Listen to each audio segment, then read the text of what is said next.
gentlemen, boys and girls, welcome back to the Suit Up Geek Fix podcast. Spoiler review, we are once again reviewing The Bad Batch on Disney+.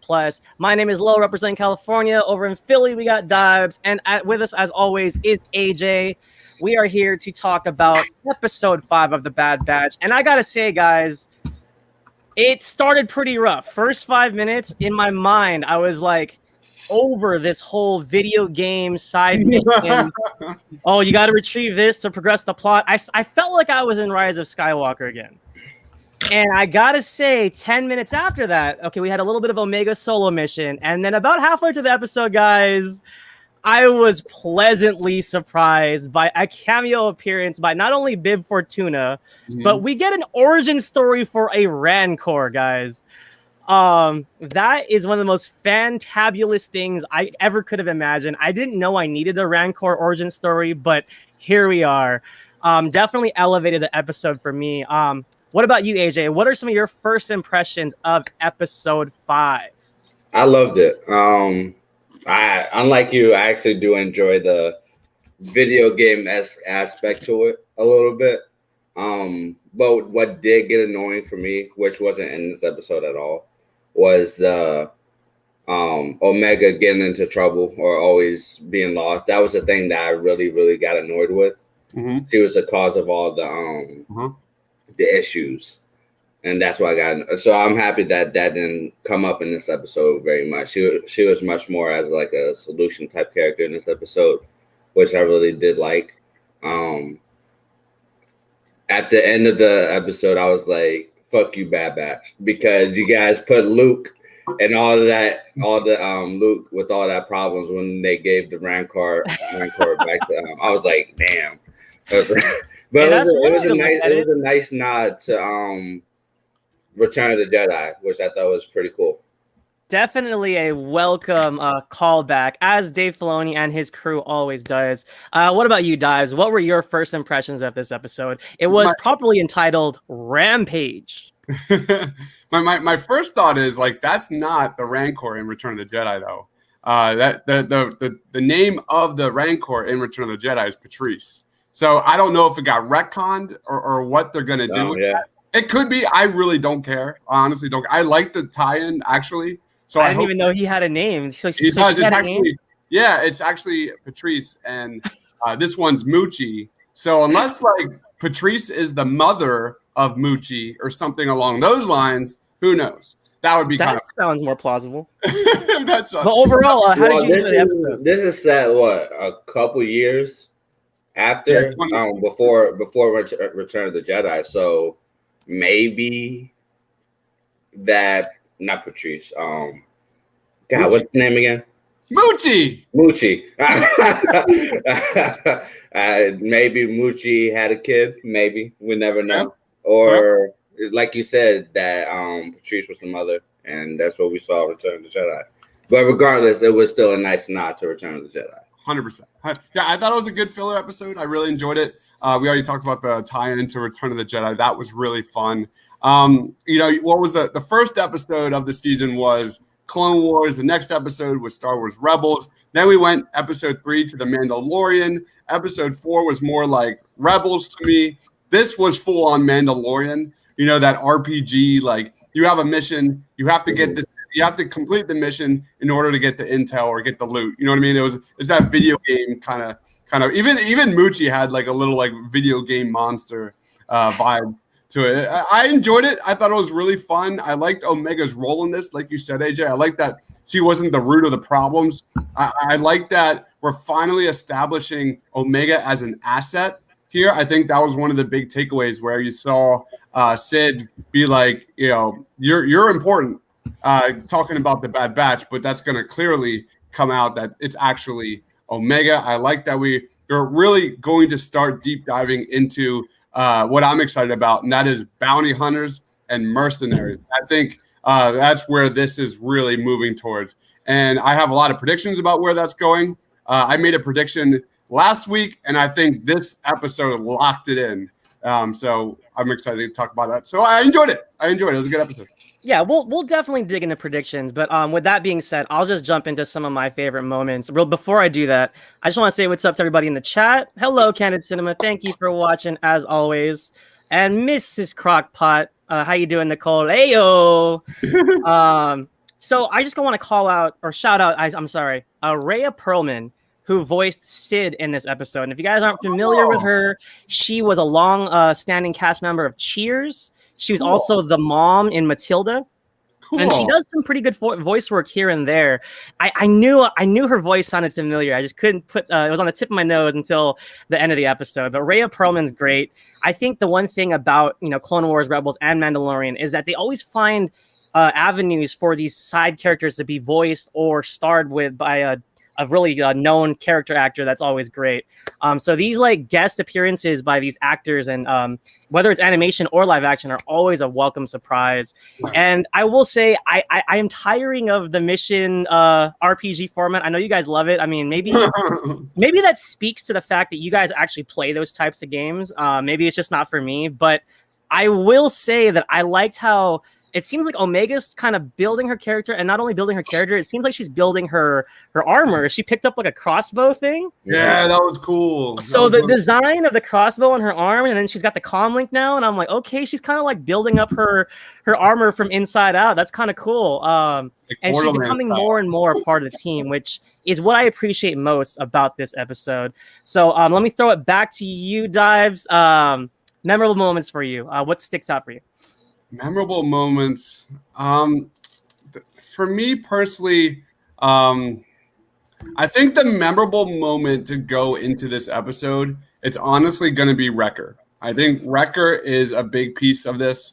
And I'm not even talking about him taking down in that like Rocky Balboa versus like Apollo Creed style, like rope-a-dope fight they went down. Yeah, they're just like, it got tired. Back and forth. Actually faded it and collapsed. That was really funny.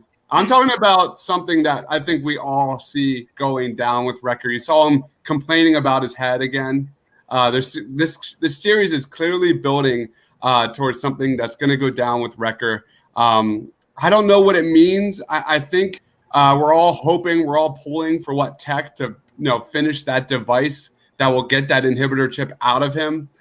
Could this mean that this is Wrecker is going to be that plot device to eventually find Rex, and they're going to Rex is going to kind of teach them how to get out the inhibitor chips, which will then circle back to Crosshair and how to fix him.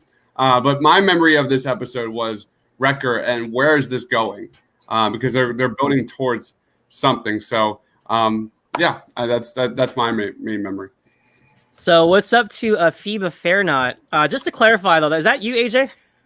Okay. I felt bad because I didn't acknowledge it, but I had a feeling it was you. So with that being said, what were some of your favorite moments from this episode? What stuck out to you? Well, obviously the Rancor versus Wrecker. I felt that, like Dives was saying, felt like that Rocky Balboa type of atmosphere, which I really, really did love. But I do want to mention, Dives already mentioned that a little bit, but part of the dialogue, I think it was Tech that was saying that Wrecker was losing his touch a little bit, which I feel like that's hinting at something. I don't think that line was done on purpose. So at first I just thought it was a head injury, but now I'm slowly going on the side of something's really is bad happening to Wrecker. Whether Tech is going to figure it out before it happens or whatever. Yeah.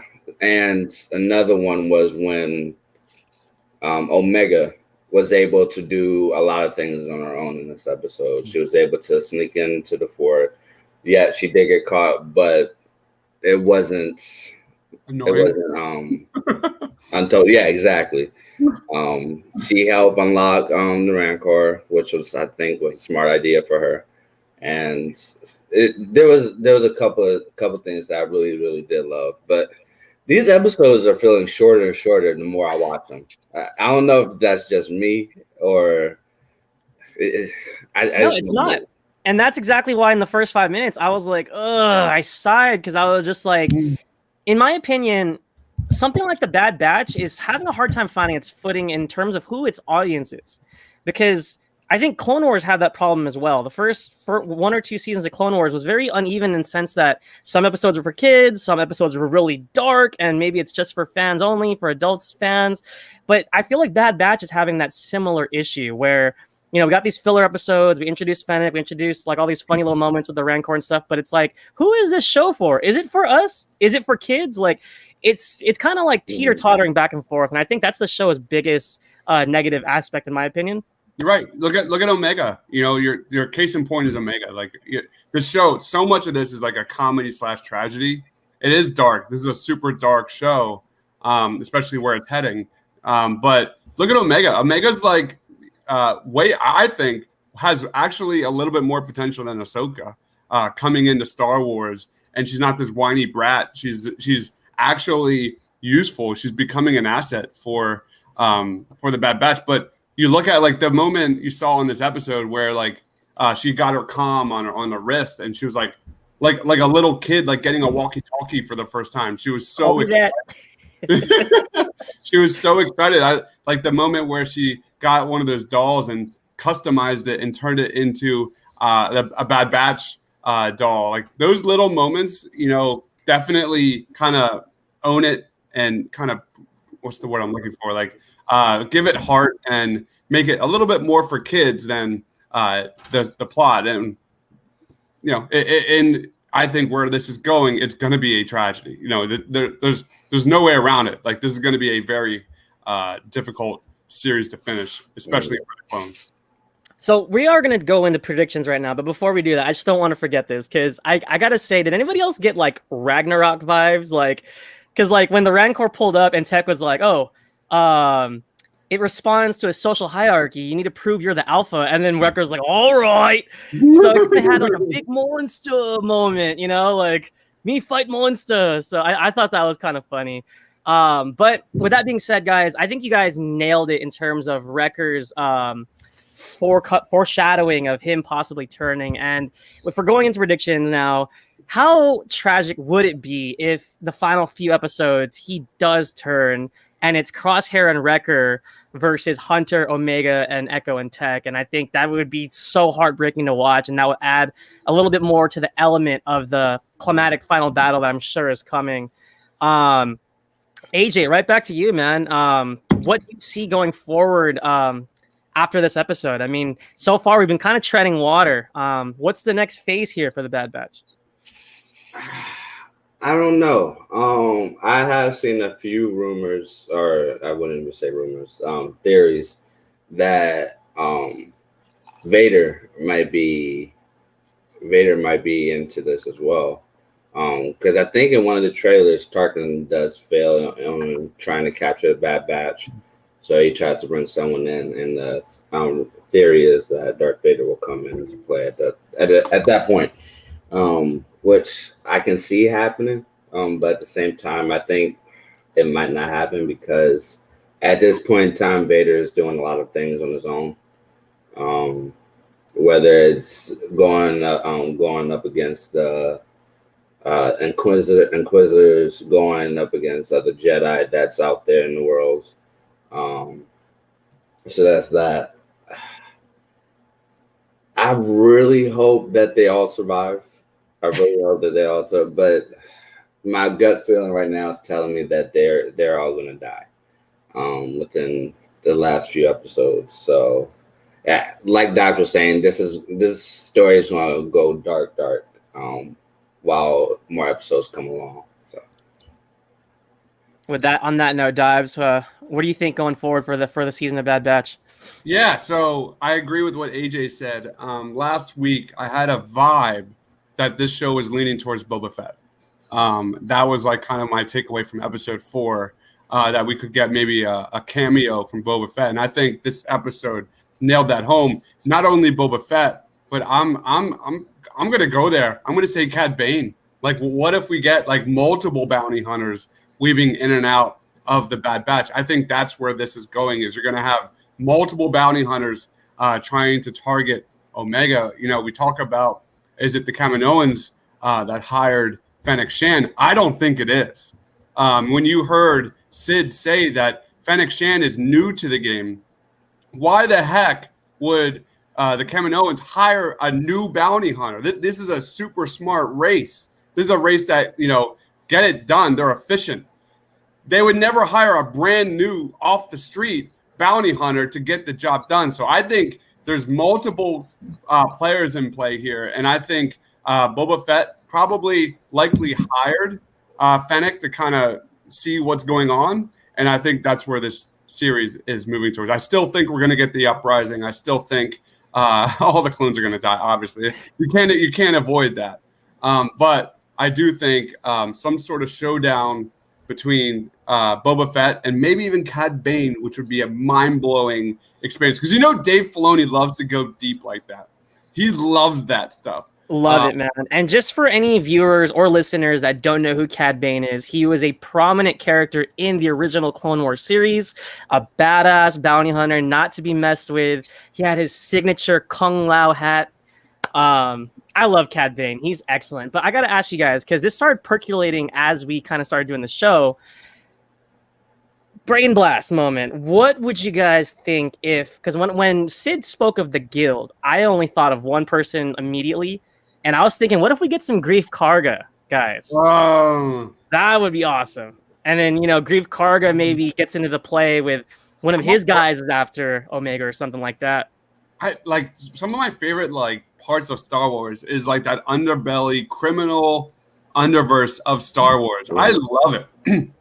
Even in the Clone Wars, when like Ahsoka went below Coruscant and was like kind of running around and we got to explore the underbelly of Coruscant. Like, I love that part of Star Wars. It's stuff that we haven't seen before. And I would love that. Little Grief Also, Karga. real quick fun fact, Snapple fact. Carl Weathers is no stranger to voice work. He was in Toy Story Tale of Terror as Combat Carl. Combat Carl never gives up. Remember your training. So Carl Weathers would be a wonderful guest on this season. What do you think, AJ? What are the chances of us seeing Grief Karga? I don't know about that one because in The Mandalorian, they didn't really know each other. I don't think, at least that's the vibe that I got from them. So Grief Karga giving Fennec I don't see that happening very much. I would more so go on the lines of Boba Fett a little bit, even though I disagree with that a little bit more too, since Boba Fett's doing his own thing and there's a lot. I still think it's how you say Kimonans? The Kimonans. Huh? I believe it's Kaminoans. Kaminoans. Kaminoans? Cinnamon. Oh my God, Kimonans. I think is how you say it. I don't know, but I feel like they're the people that hired Fennec Shan to get Omega. That's what I think. I feel like that's like too easy. I feel like there's a obvious answer. Yeah, like it's too easy for the people in Kamino. I'm just gonna say the people of Kamino to hire Fennec. So I feel like Dave's gonna throw us like some sort of twist. The only reason why I think it's them is because we did get that little part of them key spell. We're trying, Kenneth Cinema. Bear with us. We're trying so hard. So hard.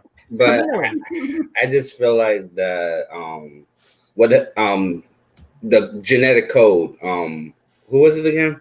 Oh my God, Boba Fett's genetic code. Yeah, like why wouldn't they go straight to Boba, right?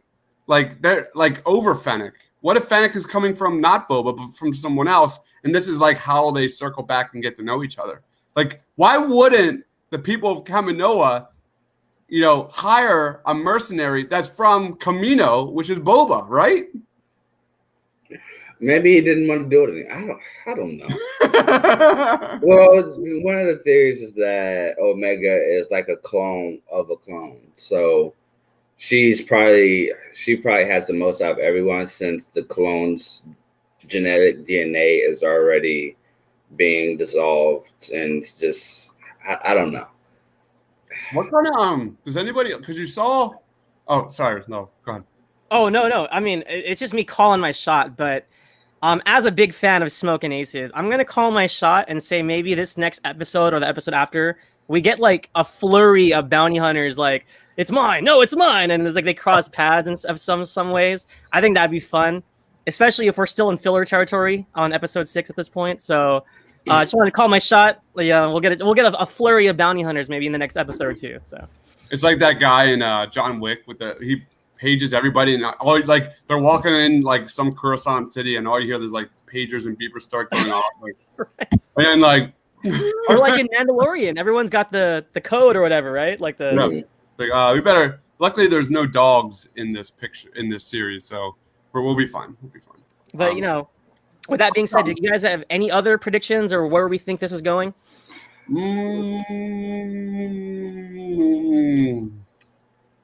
No.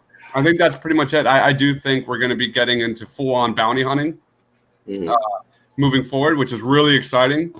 We're still kind of waiting to get the true plot to show where we're going in this series. We've got 10 left, 11 left, something like that.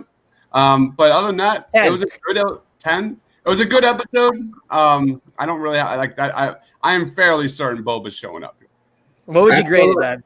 I feel like this is going to connect to everything that's on Disney Plus and the movies coming forward. I feel like since now that we all know that Dave Filoni is creative executive director on here, I feel like now I'm starting to wonder if they're going to die or not. I don't think they're going to die because I think this show is like a precursor to something else that's coming up, whether it's from the Ahsoka show, whether it's from the Book of Boba Fett show. I just feel like they're all going to end up connecting together, whether it's animated or live action. Because I don't know. I truly think the Bad Batch are going to have to make a decision whether or not, because you saw it in this episode, like they are their own family. Like they cannot trust anybody outside of the Bad Batch. That is kind of the vibe that, the kind of the theme of the series so far. So I do think the Bad Batch is going to have to make a decision to save Omega or to save the clones. And I do think it's going to be Omega. And I do think, like you said, AJ, that Omega has big plans on the big screen, live action. I do think Omega is like here to stay. Just knowing Dave Filoni, he's going to build this character over and over and over again. I don't think this is the first medium, the last medium we're going to see from Omega. How would you grade this episode, Dives? I'm around like a 7.5, 8 out of 10. I think that's pretty fair for me. It was a filler episode, but it was a lot of fun. It was like an adventure episode. We got a lot of tie-ins, which I absolutely love. And, we were kind of starting to get the true origins of what is going on and who's pulling the strings. So I think a 7.5, 8 is pretty fair. Yeah, it's high praise for a filler episode. What about you, AJ? B+, so like an 8.8 out of 10. The only thing that I had an issue with is that these episodes are feeling too short to me. I wish I can get more and more, but that's being a spoiled little fanboy over here. So I can't really criticize it too much because I didn't really have any issues with it. Yeah, so guys, when I started this episode, I was more like in a 5.9. I was like, oh, another mission. You retrieve this, and I'll give you this in exchange. I'll give you information. I was like, oh my god, we're going in circles. But as we got into more of the fan service with the Rancor origin story, it just goes to show that these types of storytellings and this season and all of these animation that Dave Filoni has brought us, it's just really for us. Who else would know who Bib Fortuna is? Like, casual fans don't give a damn about Jabba's right-hand man. But when all I saw was his chin and the little red thing. And I was like, that's Bib Fortuna! Bib Fortuna! And it's that's like so funny you said that, because as you saw, like, it was a straight giveaway. Like, it was just his mouth, but then you see that little like tentacle. He's like, that's Bib Fortuna! So it's like stuff like that. Like, that's for us. Like, that is for fans. And because of that, this gets a full 2 points. I'm more of like in a 7.5 7.6, 7.7, like right in between B plus and C or C plus. You know, it was a fun episode. With you know, all things being said, so I think that about wraps it up for us, guys. Thank you everybody for watching. Please like and subscribe down below. We have a versus series coming up in 30 minutes. We're doing a horror showdown, Get Out versus A Quiet Place. It's going to be wild. We're all going to be right back with our fourth host, Just Ryan. Again, you can follow AJ at AJ_Geek Vibes. Dives at Mr. Crockpot. You can follow me at Marcellus Durden. And don't forget to follow us at the Suit Up Geeks. So for Dives, for AJ and myself, we'll catch you guys next time. Thanks for watching.